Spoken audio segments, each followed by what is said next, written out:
강원국의 지금 이 사람.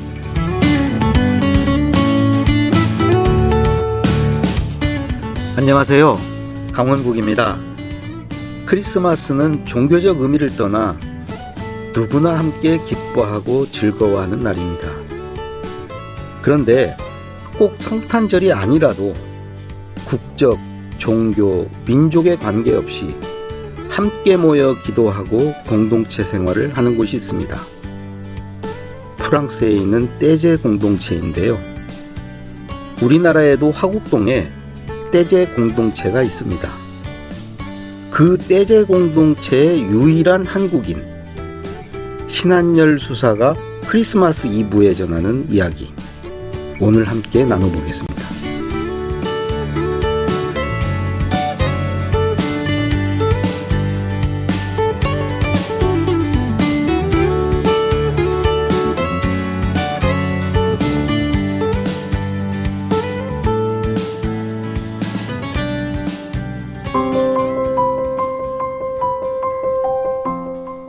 신한열 수사는 1962년 대구에서 태어났습니다. 서강대학교에서 신문방송학을 전공했고 졸업 후 생활성서에서 기자로 활동했습니다. 한국에 파견된 떼제 수사를 만나면서 기도, 명상, 수도를 위한 초교파 공동체인 떼제 공동체와 인연을 맺었습니다. 떼제 공동체 유일한 한국인 수사로 유럽 동아시아에서 국제 젊은이 모임을 진행하고 있습니다. 현재 서울 강서구 화곡동에 있는 떼제 공동체에 머물고 있습니다. 지난 30여 년간 떼제 공동체에서 경험한 일들을 담은 책 함께 사는 기적을 썼습니다. 네, 신한열 수사님 나오셨습니다. 안녕하세요. 안녕하십니까. 예, 메리 크리스마스입니다. 성탄 축하합니다.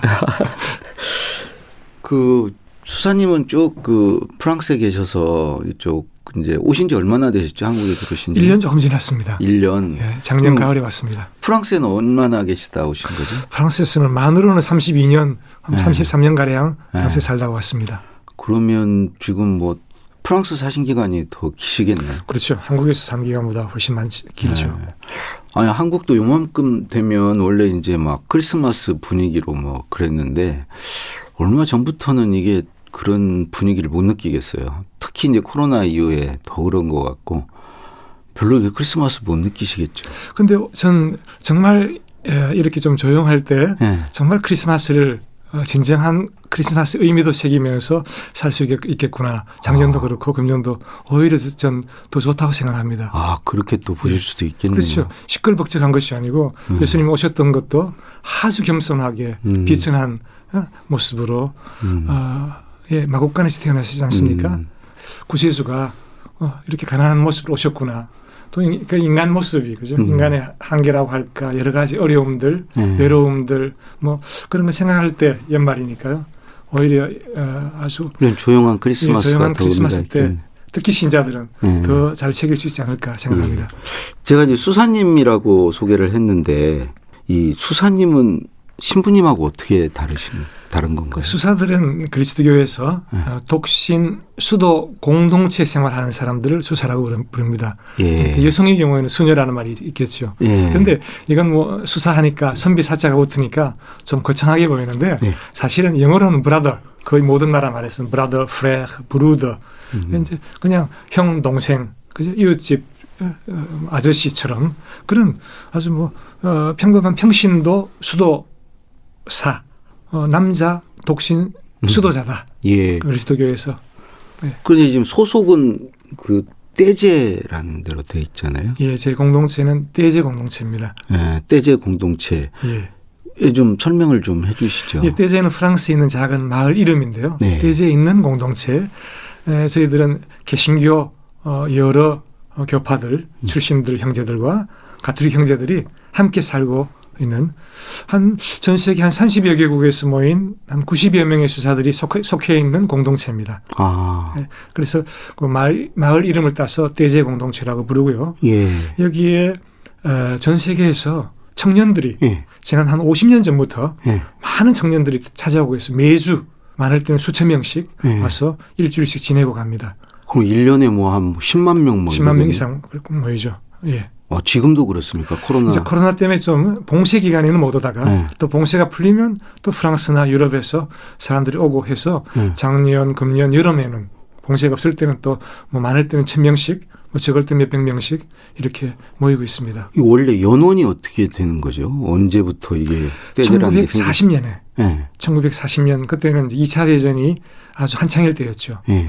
그 스위스에 있던 25살의 신학을 예. 공부하는 로제 형제, 로제 수사가 프랑스로 와서 공동체를 시작했죠. 그런데 처음에는 공동체를 시작할 마음은 있었지만 혼자였어요. 혼자서 집을 이제 얻어서 거기서 이 나치 점령지를 피해오는 그 난민들을 숨겨줬죠. 그 어려운 사람들을 도와주는 그렇죠. 걸로 시작을 그 중에는 하셨고. 유대인들이 또 있고 예. 그분들을 숨겨주고 맞이해주고 하는 그렇게 시작했고 나중에 이제 다른 형제들이 합류해가지고 차츰 공동체로 발전하게 됐습니다. 그러면 1년에 그렇게 10만 명씩 오신다는 거 와서 뭘 하나요? 거기 와서? 저희들은 수도 공동체니까 네. 그죠? 다른 많은 공동체처럼 많은 수도원처럼 하루에 3차례 저희들은 공동기도를 합니다. 공동기도 또 저희들이 성경 묵상하는 성경의 이야기를 좀 현실에 맞게 좀 풀어주는 이야기를 하면 그다음엔 또 각자 한 10명 안팎에 속으로 모여서 대화를 합니다. 그런 시간들이 속으로 매일같이 속으로 대화 시간이 언어도 있고 다르고 뭐 다 대개는 다를 텐데. 다 통해요. 영어 그룹도 만들고 불어 그룹도 소그룹은 또 스페인 말로 이렇게 하면 꼭 이제 영국 혹은 영어를 모국어로 쓰지 않더라도 영어 잘하는 사람들은 영어로 또 소통하고 경우에 따라서는 또 통역을 하고 그렇게 하는 거죠. 그럼 한 번 가면 얼마를 머무는 건가요? 대개는 일주일이에요. 일주일 단위인데 그게 또 여의치 못한 분들은 뭐 3박 4일이나 또 짧게 2박 3일 하는 분들도 있습니다. 그러면 무료인가요? 거기 가면? 아니요, 회비를 내죠. 회비를 회비. 내는데 이제 뭐 대개 실비입니다. 네. 청년들 같은 경우에는 한국 돈으로 하면 하루에 숙식 다 포함해서 한 10,000원 조금 넘는 15,000원 정도 될까요? 하여튼 뭐 거의 요즘은 뭐 무료에 가까운. 그런데 또 돈이 없는 사람들은 또 얘기를 하고 돈이 있는 사람 조금 더 낼 수도 있고 뭐 그렇습니다. 근데 그렇게 이제 회비도 내면서 일을 하는 거죠. 뭐 거기서 청소를 한다든가 식사 준비, 뭐 배식, 설거지 따로 고용된 사람이 없기 때문에 대제에 오시는 분들은 다 그렇게 이제 작업을 좀 참여합니다. 그 떼제 공동체가 무슨 전도를 목적으로 하시는 건 아니잖아요. 지향하는 게 그 공동체가 지향하는 게 뭐죠? 아무래도 시작할 때 전쟁 중에 2차 대전 중에 공동체가 시작하지 않았겠습니까? 전쟁 중이었기 때문에 평화를 위한 그런 마음들. 그런데 그걸 뭐 거창하게 정치적인 구호를 내세우거나 정치 활동보다도 다양한 교파의 형제들이 함께 그죠 살면서 매일매일 함께 기도하면서 매일 용서하고 화해하면서 살자. 그렇게 하면 세월이 지나면 누군가는 알아주지 않겠는가 이런 마음으로 시작했는데 뭐 오래지지 않아서 많은 사람들이 찾아오고 그죠 그 뜻에 또 동조해서 그래서 개신교회도 처음엔 이제 개혁교회 출신들이 수사들이 대부분이었습니다. 근데 그 뒤에 루터교회, 뭐 메노나이트, 뭐 성공회 또 나중에는 또 가톨릭 형제들도 입회해서 명실상부하게 초교파적인 공동체가 된 거죠. 예. 우리 수사님은 지금 30년이 넘으셨으면 프랑스 가신 지 그러면 몇 살에 지금 프랑스에 가신 거죠? 만 25살에. 그러면 그때가 대학을 졸업하고 잠깐 사회 경험을 하고. 그 사회 경험은 뭘 하신 거죠? 예, 교회 잡지사에서 제가 기자로 일을 했습니다. 예. 근데 생활성서라는 잡지였는데 그 성서적인 주제를 제외한 좀 사회적인 주제를 제가 많이 다루었고 이제 한국에서 당시에는 아무래도 개발 독재 시대였고 그렇죠. 여러 가지로 우리가 뭐 경제적으로는 급격한 발전기였기도 했고 하지만 사회적으로는 좀 억압적인 분위기였죠. 그래서 그런 상황에서 뭐 도시 빈민들, 철거민들이라든가 또 산업재해, 뭐 탄광 사복 지역이라든가 뭐 그런 진폐증 환자라고 할까 뭐 이런 분들 많이 만날 기회가 있었습니다. 물론 교회는 아주 고위 성직자들도 볼 수 있었고 당연히. 보니까 서강대를 졸업하셨어요. 우리 천주교와 이제 원래 인연이 좀 있으셨던 것 같아요. 뭐 성황대학교가 네. 좋은 학교였기 때문에 제가 간 것이지 좋은 그 학교 때문에 간 것은 아닙니다. 예, 좋은. 그러니까 이제 미국 시민님들이 세웠고 아주 네. 당시에는 좀 또 신문방송학과가 있었고 거기에는 전 그래서 거기 다니면서 또 일화가 있던데 그 박종철 열사와 인연이 있으시던데.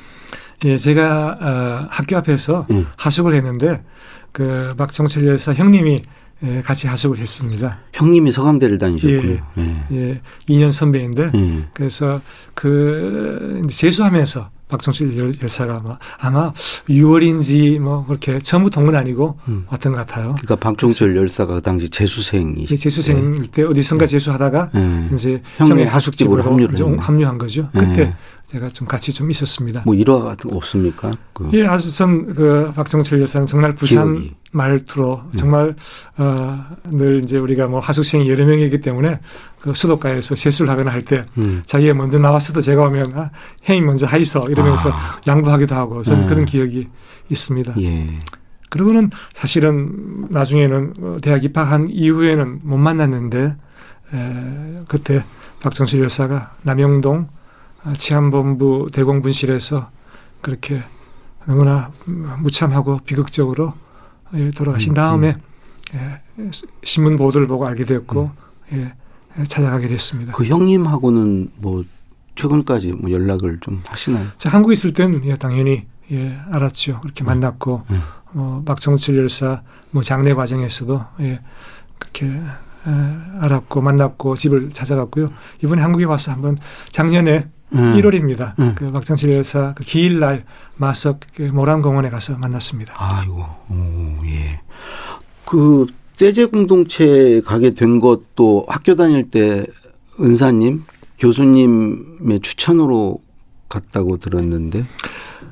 제 은사는 아니고요. 예. 저는 사실 떼제 공동체는 1970년대에 고등학생으로서 벌써 책을 통해서 떼제를 알고 있었습니다.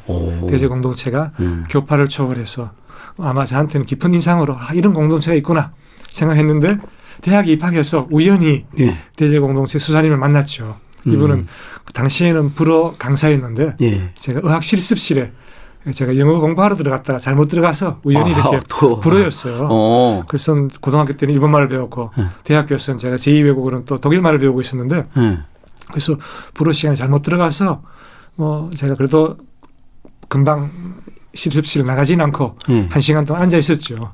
앉아 있다가 수업 마치고 이제 이야기를 했는데 좀 사과하기 위해서 제가 잘못 들어왔다. 그러면서 얘기를 시작했는데 바로 그분이 떼제 수사님이셨어요. 그래서 그 인연으로 알게 되고 사실 나중에 얘기 들으니까 한국에 와서 학교에서 불어 강사를 했는데 떼제 공동체를 알고 있는 학생으로서는 제가 처음이었다고 합니다. 그래서 정말 인연이 기가 막히네요. 그래서 그 뒤로 이제 서울에 있는 화곡동에 있는 공동체에 가끔 갔죠. 우리 떼제 수사님들이 살고 계신 이제 화곡동에 가끔 갔고 그 인연은 나중에 이제 한참 후에 프랑스 떼제로 가게 됐습니다. 그래서 그건 프랑스 가게 된 건 또 어떤 뭐 계기가 있었나요? 아무래도 한국에서는 제가 뭐 열심히 살았습니다만 80년대라는 그런 시대적 상황이 있겠죠. 좀 답답하다고 할까 그런 것도 좀 느꼈고 그러면서 저는 이제 나중에 대학 졸업하고 직장 생활을 좀 할 때 아무래도 다른 사람 이야기를 많이 쓰게 되잖아요. 기자라고 하면 그렇죠. 다른 사람들의 이야기를 보도하게 되고 쓰게 되고 하는데 뭔가 살고 싶은 욕망이 저한테 있었습니다. 살고 싶다고요? 예, 살고 싶다는 건 예수님께서 사셨고 가르치셨던 그 사랑. 그런 삶을 살고 싶다. 경계가 없는 사랑. 모든 사람을 사랑하는. 특히 또 어려운, 그죠? 소외된 사람, 자기 목소리를 낼 수 없는 사람. 요즘 말로 하면 투명 인간이겠죠. 이런 분들하고 함께 살고 싶은 그런 욕망이 있었습니다. 그런데 사실은 전 뭐 의과대학 나온 사람도 아니고 뭐 사회복지사도 아니고 그 의료 선교할 수도 없는 거고. 그러니까 사실은 제가 알았다면 제가 의과대학을 갔을 텐데. 근데 의대 가기 어려워요. 아니 뭐 그때는 갈 수는 있었습니다. 그런데 저는 공부를 잘하시는 피를 보기가 무서워가지고 전 피를 보면 현기증이 나고 해서 고등학교 다닐 때 뭐 어쨌든 그건 농담입니다만 그래서 제가 뭐 구체적으로 할 것이 없었기 때문에 조금 더 잘 준비하기 위해서 제가 뭐 건강 문제로 군대를 면제받았기 때문에 한 3년 정도 나는 그 시간을 다른 사람을 위해서 살고 싶다. 네. 그런 마음을 가졌죠. 그런 준비차, 그래서 마음의 거기를- 준비, 그런 준비를 하기 위해서 찾던 과정에서 프랑스로 가게 됐습니다. 그래서 가셔가지고 예, 있다가 예. 아예 내가 눌러 앉아야 되겠다. 예. 예? 그러니까 뭐 그거를 그 종신 서약이라고 하더라고요. 예. 근데 뭐 그런 과정이 있죠. 네. 제가 처음 갈 때는 물론 이제 아무도 저를 모르는 곳에서 예. 제가 아는 사람이 아무도 없는 그 때제였죠. 네.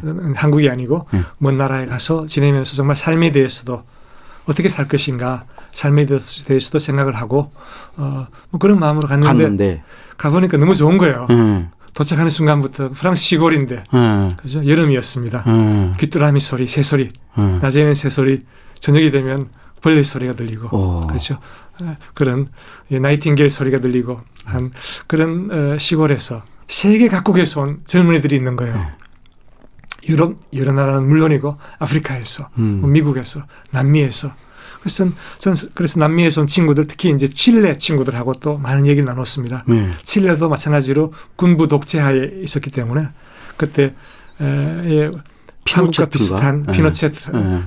그 군부 독재하에서 국민 투표를 앞두고 필리 민주화를 위해서 대제에서도 많은 기도를 하고 그래서 제가 이 친구들하고 남미 친구들하고 또 더 얘기를 많이 하기 위해서 전 스페인 말도 배웠고 더 많이 소통하기 위해서 어학의 자질이 되게 있으신가 봐요. 자질이 있는지는 모르지만 취미는 있고 제가 그 여러 나라 사람하고 소통하기 그러니까 위해서 처음부터 프랑스 가서 별로 이렇게 언어 장벽은 못 느끼셨나 봐요. 있죠. 막상 프랑스에 가니까 좀 어려웠죠. 네. 그런데 아무래도 대제가 국제 공동체이기 때문에 불어만 쓰는 것이 아니고 또 여러 나라 말을 쓰고 하기 때문에 쉽게 적응할 수 있었고요. 이렇게 경계를 넘는 체험, 그죠? 나라의 경계, 언어의 장벽, 또 문화의 차이점 이런 거를 넘어서는 그런 체험들이 매일매일 계속되는 겁니다. 아, 새로운 또 사람들을 계속 만나고 그렇죠. 그러니까. 전 그게 저한테는 20대 저한테는 너무 아름답고 신나고 행복한 체험이었죠. 아, 그래서 내가 여기 그냥 눌러 앉아야 되겠구나 생각을 하신 거네요. 그게. 근데 아무나 그게 될 수 있나요? 수사가? 그러니까요. 공동체 생활 네. 한다는 건 쉬운 일은 아니죠. 그래서 사실 제가 대제에 오래 있겠다고 그래서 대제 공동체 처음에는 자원봉사자로 자원활동가로 대제 살았던 거죠. 그렇죠. 그렇게 있다가 한 1년 좀 지나서 공동체 입회를 했습니다. 수도생활 하겠다고. 그러니까 제 친구들 대부분들은 다 그 반신반의 신한열은 도저히 공동체 생활을 할 수 없을 것이다. 왜요? 되게 제 성격을 아는 사람들은 제가 너무나 자유로운 사람이고 어디 매기를 싫어하고 그러니까 이제 친구들끼리는 내기를 했다고 합니다. 신한열이 공동체 생활을 얼마나 견디나 보자. 대개는 3개월, 6개월, 최대한 1년 정도 이렇게 그렇게 내기를 걸었다고 하는데 저도 사실 제 개인적으로도 이제 지금 30년이 지났습니다만 놀라지요. 이렇게 살았구나. 가족들도 그렇게 뭐 찬성을 하고 그랬나요? 편지는 썼죠. 제가 결정하고 난 다음에 감정이 좀 부모님께 그런 제 결정을 알리는 편지를 드렸고, 근데 그게 프랑스니까 한국에서 먼 나라에 제가 고남의 막내인데요. 부모님의 많은 사랑을 받고 자랐는데 이제 부모님과 멀리 살게 된다는 것이 좀 미안하고 그랬죠. 예. 그러면 수사님도 이제 남성 독신 수도자들이신데 예. 그럼 먹고는 살아야 되잖아요. 그 떼제 그렇죠. 공동체는 어떻게 먹고 살죠? 저희들은 노동을 합니다. 노동한다는 것은 대제 공방들이 있습니다. 도자기 공방이 있어서 저희들은 대제에서 여러 이제 뭐 접시나 주전자나 뭐 여러 가지 도자기를 생산하고요. 그걸 이제 대제에서 파는 거죠. 방문자들이 그걸 사가지고 하고 또 다른 또 뭐 우리 펜던트 같은 그런 또 예술 작품들 목걸이 할 수 있는 그런 것들도 만들고 또 우리 가운데 신학자들 뭐 성사학자들은 또 책도 쓰고 그렇죠. 대제는 사실 유럽이나 세계 각지에 수도 공동체로서보다도 음악이 많이 알려져 있습니다. 대제 노래들이 그래서 가톨릭 개신교회에서도 많이 이제 여러 교회에서 그 저작권이 있구나. 대제 노래를 부르는 거죠. 그래서 저작권이 있고 그 떼제 제가 동영상을 이렇게 보니까 그 사일런트라고 해서 되게 침묵을 강조하는 것 같던데 그 떼제에서 그 침묵은 의미가 어떤 의미가 있는 거죠? 침묵은 어떤 의미에서는 더 깊은 기도이기도 합니다. 믿는 사람들한테는, 네. 신앙이 있는 사람들한테는 하느님의 음성을 들을 수 있는 시간이죠. 보통 우리 기도라고 하면 많은 사람들은 하느님께 얘기하는 거죠. 자기 얘기를 간구하고 부탁하고 당부하고 외치고 특히 이제 우리 한국 뭐 많은 개신교 전통에서는 통성기도라고 해서 소리를 내어서 하느님께 외치는 그런 기도가 있겠습니다만 침묵한다는 것은 하느님의 말씀을 듣는 거죠. 우리 그 흙탕물이 가만히 있으면 그죠? 가라앉고 깨끗하게 되듯이 우리 마음도 이렇게 침묵할 때는 좀 잠잠해지고 마음의 평온을 찾았을 때는 이제 하나님의 말씀 혹은 또 성경의 말씀이 조금 더 선명하게 들릴 수 있고요. 또 자기 삶을 또 바라볼 수 있는 응시할 수 있는 시간이죠. 그래서 또 믿지 않는 사람이라 하더라도 신앙이 없더라도 혹은 다른 종교를 가지신 분들도 마찬가지로 침묵을 통해서 조금 더 깊이 자기 내면에 들어갈 수 있게 되겠고 삶을 조금 더 응시할 수 있는 그런 시간이 되겠습니다. 예수님이 이 땅에 어떤 평화와 화해를 위해서 오셨는데 실제 지금 우리는 갈등과 대립, 혐오 이런 시대를 지금 살아가고 있지 않습니까? 이 나와 다른 생각을 가진 사람과 이제 공존하는 게 이 시대적 이제 과제가 되어 있는데 그렇게 할 수 있는 지혜가 이 떼제 공동체에 있는 거죠. 있다면 어떤 거죠? 저희가 감히 뭐 어떤 지혜를 가지고 있다고 이렇게 말하기는 어렵고요. 네. 아무래도 경험은 있겠습니다. 네. 떼제에 살면서 우리 공동체 자체가 여러 나라 출신, 여러 문화, 교회로 따지더라도 여러 다른 교파, 교회 전통 출신들이 함께 살지 않습니까? 예. 그런데 이렇게 다양함이라는 것이 뭐 어려움이나 문제나 갈등의 요인이 되는 것만이 아니라 실제로 살아보면 훨씬 더 우리 삶을 풍부하게 해주고 삶을 아름답게 해준다는 걸 체험하게 돼요. 이건 뭐 가르침으로서 뭐 이론으로 하는 것이 아니고 실제로 살아보면 그렇습니다. 다름이라는 건 그런 거죠. 아까 제가 뭐 제 개인 체험에서 좀 신난다고 얘기했는데 그건 저만 하는 체험이 아니고 이제 청년들이 여러 문화의 청년들이 모이면 여러 문화의 사람들이 모이면 그런 걸 느낍니다. 다른 걸 경험해 본다는 그렇죠. 거죠. 다른 것을 체험할 때 더 재미있고 우리 삶이 풍부해지는 거죠. 그럴 때 이 다름을 또 아름다움으로 받아들일 수도 있는 겁니다. 그건 체험으로 가능한 것이고요. 예수님 안에는 그죠? 내 편이 없는 겁니다. 우리 십자가를 바라본다 그러면 십자가에 예수님이 팔을 벌리고 계시지 않습니까? 어떤 의미에서는 왼쪽 오른쪽 서로 만나지 않는 사람들조차도 다 붙잡아 주시는 겁니다. 그 이미지를 생각해 보시면 십자가의 이미지에 예수님을 통해서 다 하나가 되는 거죠. 만나는 것이고. 말씀 들어보니까 이게 다른 사람끼리 만나지 않으면 그 다름이 두려움이 되고 낯섦이 돼서 이렇게 멀어지는 요인이 될 수 있는데 다른 사람이 만나서 친해지면 그 다름이 다양성이 오히려 서로를 이렇게 뭔가 그걸 알아가는 과정 이런 것들이 그렇죠. 즐거움이 될 수도 그렇죠. 있겠네요. 그 체험은 떼제에서는 매일매일이고 이번에 최근에 한국에서 제가 모임할 때는 또 무슬림들도 초대해서 얘기를 들었죠. 그런 얘기를 서로 대화할 때 그런 아름다움들을 발견합니다. 그런데 떼제 공동체를 꼭 방문하지 않더라도 우리가 일상에서 뭔가 이렇게 마음을 나누고 평화를 얻을 수 있는 그런 방법이 있을까요? 우선 우리 삶을 조금 더 단순화하는 거. 그렇죠. 너무 많이 가지는 거라 너무 많이 사기보다도 좀 그런 걸 소비라든가 이렇게 그런 걸 좀 줄인다면 활동도 많이 하기보다는 좀 적게 하고 그렇죠. 음식도 빨리 먹기보다는 좀 천천히 먹고 걷는 것도 빨리 걷기보다는 좀 천천히 걸으면서 우리 삶을 좀 응시하는 시간들 좀 가질 수 있다면 좋지 않을까. 우리 몸을 조금 더 움직이는 건 뭐 좋겠죠.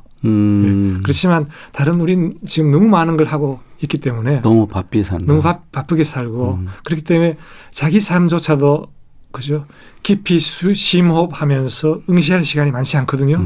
그러다 보니까 다른 사람의 삶을 또 돌볼 그러네요. 그런 겨를이 더 없어지는 거예요. 그 사실 마음의 평화라는 것은 여유하고도 연결이 됩니다.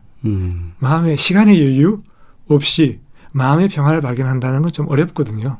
그래서 조금 활동을 좀 줄이는 것, 채우기보다는 좀 비우는 것, 그런 삶이 좀 필요하지 않을까. 특히 우리 한국 사람들에게 필요하겠네요. 그런 생각을 이렇게 좀 하게 되고요. 우리 시대가 또 너무 방금 말씀하셨다시피 편가르기가 너무 심하고 너무 쉽게 증오하는 그런 언어들이 난무하고 그러는데 과거에는 1960년대, 70년대, 80년대까지 우리 개발 독재 시대에는 교회가 또 그리스도인들이 또 종교인들이 그리스도인들만이 아니고 종교인들의 예언자적인 역할이 필요한 시절이 있었죠. 그렇죠. 그럴 때는 불의를 단죄하고 그렇죠. 분명하게 이야기하고 정의를 외치고 하는 그때가 예언자적인 역할이 필요한 시절이었고 정의구현 사제단 뭐 이런 것도 있었고. 그건 사제들만이 아니고 당연히 이제 목회자들 그죠. 스님들도 계셨고 목사님들도 계셨죠. 그런데 오늘날 우리 시대에 필요한 예언자적인 역할은 어떤 의미에서는 갈라진 사람들을 만나게 하고 모이게 하는 것은 아닐까 저는 그런 생각합니다. 그러니까 옛날엔 불의에 맞섰다면 지금은 그 통합과 이 화해에 있다. 그렇겠죠. 만나지 않는 사람들을 만나게 하는 것. 그게 가장 큰 종교인의 역할 중에 하나가 아닐까 그런 생각을 합니다. 알겠습니다. 오늘 크리스마스 이브인데 우리 성탄을 맞는 청취자분들께 마지막으로 한 말씀 부탁드리겠습니다. 신앙인이든 아니든 아주 아름다운 계절입니다. 오늘 크리스마스 이브에 우리 주위에 어려운 분들, 외로운 분들, 환자들 이런 분들 생각하고 전화도 한 통 할 수 있는 그런 그리고 가족들끼리 아주 아름다운 시간 되셨으면 좋겠습니다. 예, 오늘 말씀 고맙습니다. 고맙습니다. 프랑스 떼제 공동체의 유일한 한국인 신한열 수사와 말씀 나눴습니다.